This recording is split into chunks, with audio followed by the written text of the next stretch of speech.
Hi, good morning, everyone, and welcome to episode 16 of Builders Talk. And today I wanted to talk to you about the crazy building environment we currently work in. So I went to a business summit on Friday where David Koshi from Sunrise, was the keynote speaker. And I was imagining he would probably speak about the economy, the budget as it had just been released. And he did touch on a few of the elements of these things, but he actually spoke more about how the world had changed and when we had what we called, or what he was calling, a Black Swan event, which was being COVID-19. So a Black Swan event is defined as an event that comes as a surprise and has a major effect. This can cause a catastrophic damage to an economy by negatively affecting the markets and investments. So when COVID-19 hit us in February 2020, we all went into a panic. There were so many questions that could not be answered. We had no idea what was going to happen to our economy, our businesses, our lives, and our health. We stayed glued to the TV waiting for our leader, Scott Morrison at the time, to deliver the news for the day and what was going to be the impact each day that we had to deal with. I went into a tailspin, and I'm sure others did too. Projects that we'd been working on for months all were put on hold by clients. One client we'd been working with for 2 years, and we're just about to finalise the plans and sign a contract when we got a call from the client and they wanted to have a meeting. I knew it could go either way. They were either going to put the job on hold or they wanted some reassurance and would push forward. So we jumped on a Zoom call, we had a conversation, they asked what we thought was going to happen, and then the words that I didn't want to hear: we're going to put our project on hold. I held back the tears on that call, as we'd not signed up a project since November 2019, as typically people wait until the new year to start their project once the crazy Christmas period had finishes. Once we ended the call, the flood of tears came. We really needed to get that job. We needed to be able to push through and have that to keep our staff going. We needed that job. We needed everything to keep going. So I guess in that first 3 weeks, we were probably in a state of shock, and we're trying to figure out how we could minimise the effects that may impact our business. I thought, I guess, a lot about what would become the new norm, not only the new norm in our business, but also in our lives as well. I listened to a lot of podcasts, and one podcast that helped me shift my mindset from panic to a calmer sense was Alex Sharfin and his podcast, Momentum for the Entrepreneurial Personality Type. And I'll read a few sentences from one of his podcasts that he was speaking about in relation to the crisis of COVID-19. So there was I guess he says it starts with a cascade of massive distress in the market. The first thing that will happen is that there'll be a lot of unemployment. Then the banks, they will tighten their finance, and it will become harder to get funding for houses and cars. The lack of available cash will then affect retail. Brands will go away and never come back. Well, this will not be a 2 or 3 year crisis. This will be something we will deal with for years. So here we are now, nearly 16 to 18 months later, and we're still dealing with the effects of COVID-19. He said, if it looks like your industry is not going to recover for a while, you need to either adjust your business model so you can go out and do business, or look at new industries. This is the time to look at your business and say, is this business going to exist in a crisis market? Now, I know typically in building, the first thing that stops is the building industry, because people don't want to put their money into projects when there is uncertainty in the market. So Koshi spoke about re-engineering our businesses, and that businesses needed to remodel their business models. And some interesting examples of businesses that had remodeled business models, not necessarily due to COVID-19, but were good examples, was Uber. It's a taxi type service, a ride hailing service that has no cars. So they have no assets in that business that they have to deal with. Facebook, it's basically there for content, but they don't create the content. The users create the content. Airbnb is a marketplace for accommodation, but they don't own any real estate. And Alibaba, a marketplace for is e-commerce, and they have no inventory. They rely on their suppliers to supply the inventory. So I started to think about how I can improve our business model. What did I need to do to stay relevant for the new norm, even though we didn't really know what that new norm was going to be? Koshi spoke about our websites, and I've spoken about this before. Our website is the first place people go to do research on our businesses. Think about what you do when you want to buy something. You search online, you ask friends for referral on what you're looking for, as you want to hear from their experiences and what the best option might be for you. And the business model for most builders is old and outdated.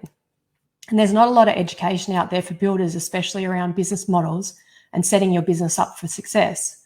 We are typically late adopters of technology, and this needs to start to change so that we can survive in the current tech-heavy environment. He spoke about not being afraid to innovate in your business. He spoke about knowing your customer and your products. I started to review all of this in my business, but I guess this was when COVID hit, but then there was no time for reinvention. The industry bodies like Master Builders and the HIA started to campaign the government to provide economic support to the building industry, as the building industry is such a big employer of people. They campaigned to ensure that the building industry was deemed essential services so that we could keep working. I sit on the Queensland Master Builders Housing Committee, so I was hearing firsthand the support that these industry bodies were working hard for us to come to fruition. Finally, the government announced the Homebuilder scheme on the 4th of June 2020. This was an incentive of $25,000 for homeowners to build or renovate homes with certain conditions. Immediately, builders went from uncertainty of whether their businesses would make it through the crisis, as building a home, as I said before, was not the first thing that people think about doing when it's in an uncertain market. Builders and developers were flooded with potential clients scrambling to meet the tight timelines to qualify for the grant. Building businesses did not get any time for a reset like some businesses did. I'm sure we are glad we didn't have a reset like other industries that were closed down and had no certainty as to what was going to happen to their businesses, how they were going to support themselves, and there were so many questions that could not be answered. But we kept pushing through. And I understand some states may have experienced some shutdown periods, but others did not. The building industry went from a potential standstill to buzzing overnight. And this is where the fun has begun. So builders, I guess, went from uncertainty to signing up potentially more work than they had the capacity to handle.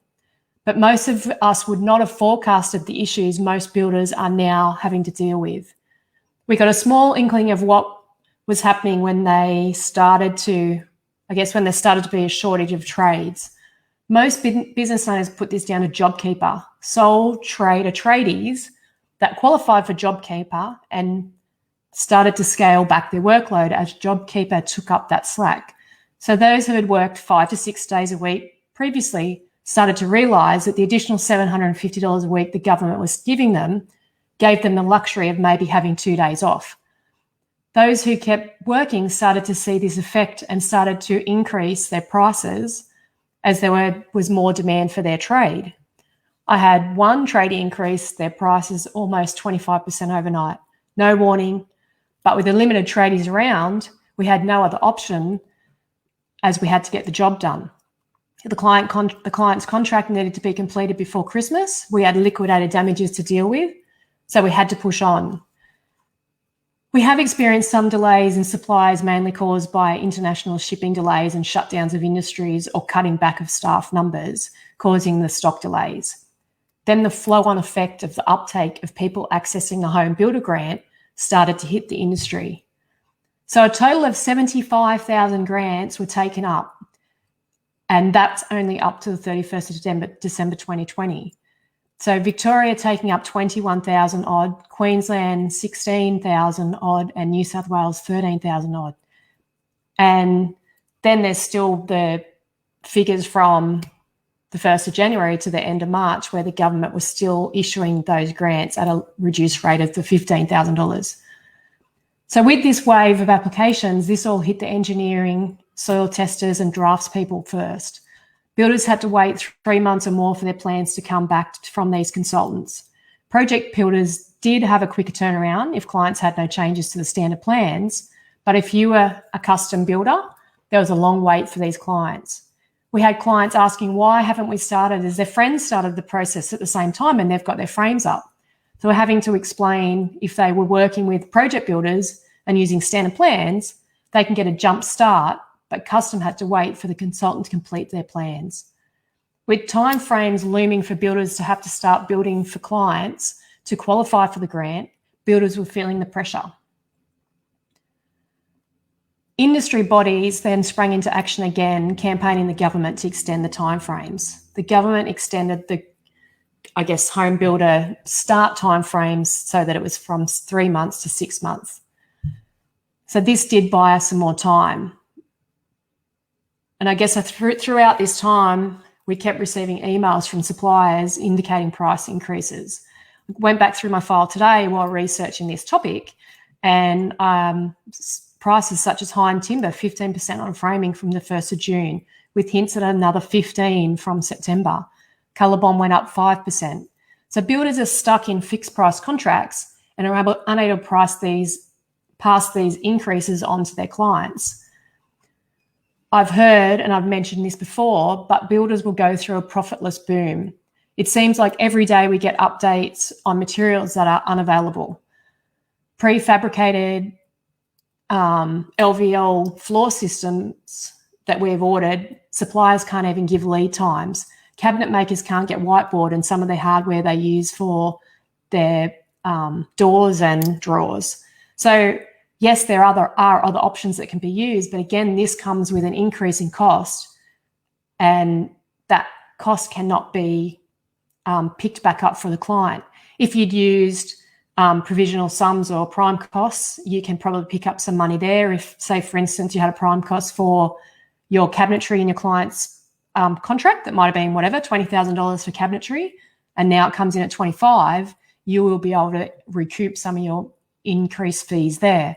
But for the most part of your contract, it's fixed price unless you're using cost plus contract, which is not necessarily used very much, especially in Queensland, because it was actually illegal to use cost plus in Queensland previously. Now you are able to use them, but they come with a lot of issues when you use cost plus. So how will we fare through this boom? I suspect that some builders will unfortunately go by the wayside. A combination of signing too many contracts at a fixed price, material shortages causing delays in achieving the next stage in their progress payment of liquidated damages to clients as the builders have had the inability to reach practical completion and they hadn't been asking for extension of time throughout the progress of the build, and price increases that are outweighing builders' margins on projects. So this is all, I guess, reined back to cost use time, a reminder of how we need to be able to re-engineer our business. We need to be able to pivot. The above delays and price increases have had a flow-on effect, and I was chatting to my staff about this the other day in the office, as it's affecting daily our building schedule. We're spending a lot of time having to adjust schedules, work's being completed out of our, I guess, usual scheduled timeline, so the jobs can keep moving forward. Having to be aware of the timing of orders. For example, I was explaining to one of the girls in the office, we're currently building a 2-story home. Carpenters are on site and we stick frame our custom homes, so they are building the lower level frame. The building schedule says to order the window frames, but we are unable to get the floor system for the 2nd story till mid-June. So this has pushed back the schedule, but the window guy is in the process of building the windows. So now he'll want to deliver those windows when we haven't even completed the 2nd story, because he's outlaid materials and labour for him to supply and make those windows, but we can't get our frame claim money in until the frame is finished. So we'll potentially have a $30,000 window bill to cover prior to even receiving our frame money. And the window money is even usually covered out of the enclosed stage of the progress payment. So they sort of went, oh, I understand what you're talking about now. So everyone needs to be more aware of the timing of ordering things. They need to be more aware of what is happening on site and to not just be on autopilot, but also, I guess, be aware of the timing of ordering materials as there is delays for the materials. So at the moment, we need to master the fine art of ordering, and we need to start thinking outside the box. Are there other avenues to achieve the same result? We need to start, I guess, working more closely with our suppliers and trades to make sure we all get through this time together. I suspect that there will be higher incidence of mental health issues, and that unfortunately usually comes with suicide. The building industry already has a high rate of suicide, and we need to make sure we're keeping an eye on our peers and checking in on each other. We need to band together. There is no use, I guess, arguing with suppliers because their hands are tied as well.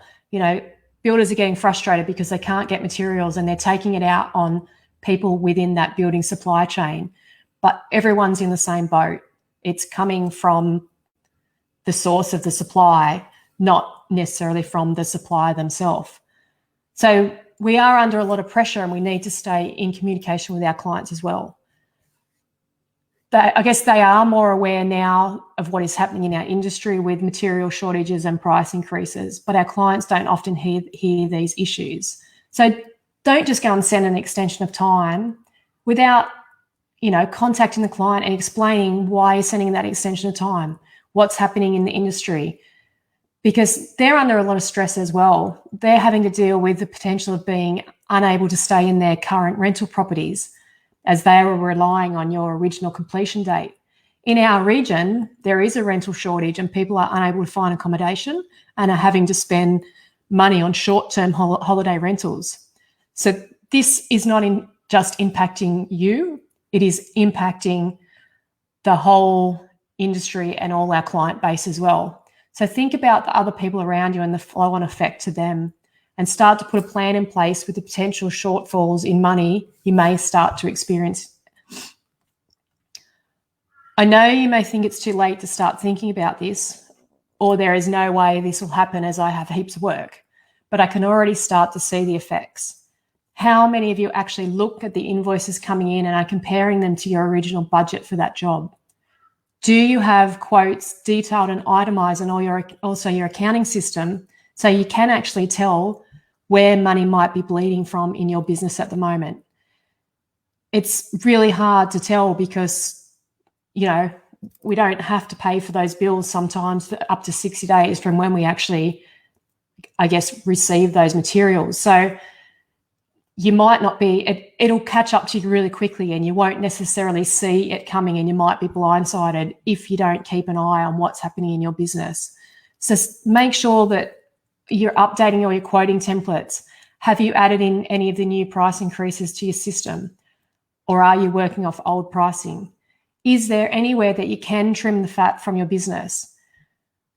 You may be used to working with one supplier that you've always sort of used, but are there other suppliers that are offering the same products that may be slightly cheaper? You need to start to be able to pick up some money somewhere along the way. So start sending out for quotes when you've got something that you need to order. Don't just go on autopilot and send it to the same supplier. Check that. And I know people want to stay true to certain suppliers that have always been there for them. But at the moment, you know, the whole industry falls down if the builder falls down. So you need to be starting to, I guess, think a bit more smartly and looking at other ways to pull back some money in your business because of those increases. Like, as I said, just the framing timbers, 15%. And some of the project builders are probably only working on a margin of 15%. And I understand that's not 15% on all the materials or labour, but it soon quickly adds up. So just don't look at that top line figure, your turnover. At the moment, everyone's got plenty of work and they're probably actually overcommitted, and their turnovers probably looked never better than it is now. But are you looking at the bottom line? Is that reflecting the same increase in turnover? Are you getting the same increase in your profit? Don't fall into the false sense of security. Make sure you're keeping that, I guess, that purse strings tight. I've started to see, I guess, people mentioning on social media that they aren't even confident to take on new jobs. So this is going to cause an issue once you get through the work you have. What have you got to come next? You need to keep moving forward, extend out your usual contract times, include a higher contingency amount in your contracts, keep your eyes on the price increase notifications and add them into your quotes. Most suppliers will give you a couple of months' notice, unlike the trades who just spring it on you when you're in desperation. The problem with this is everyone, as I said, goes down with the builder. Talk to your trades. I totally understand that they need to increase their material pricing, same as we've got material pricing increases, but get them to give you more notice of any labour price increases. You know, there is cheap money around at the moment. What I'm referring to there is loans or overdrafts. Do you have a loan or do you have an overdraft or a line of credit that you can access if need be? You need to start to know your limits, know what capacity of work you can handle. Don't take on more than your team is capable of handling, as there is no one else that can help you at the moment. Finding staff and trades is hard. I guess people will start to headhunt and they'll start to pay more, wages will go up because they'll be desperate to try and get good people to work for them. So they'll start offering more money and you potentially will lose. There'll be a high turnover of staff jumping ship to going where the money is. So look at ways to streamline your business. Do you need to implement some new systems to free up your time or other staff's time that puts them into a place where they might be more effective? I have previously spoken about virtual assistants or programs such as Co-Construct. If you can free up some of your employees' time to get through the workload more effectively, this may save you some time and money. I've heard about guys signing up to 70 or 80 projects and they have absolutely no scheduling systems in place. So what I'm offering today is I have a 3-day intensive VIP program where I spend 3 days with you assessing your business and reconstructing it and providing you with a plan and support for the next 90 days. I'll not just tell you what you need to do, but show you how to do it and how to quickly implement these systems and processes that allow you to re-engineer your business and for it to be as custom as the homes you build and to help you move through this transition period of the workloads that you have. You know, I've seen people reaching out on Facebook in social media groups saying their husband's swamped with work, they don't know what to do, they need help. So the help is there. You just need to be willing to go out and actively look for it and accept the help so that you can keep your business alive. And also, don't forget to nominate the Women for the She Who Builds campaign. And until next week, keep powering your business.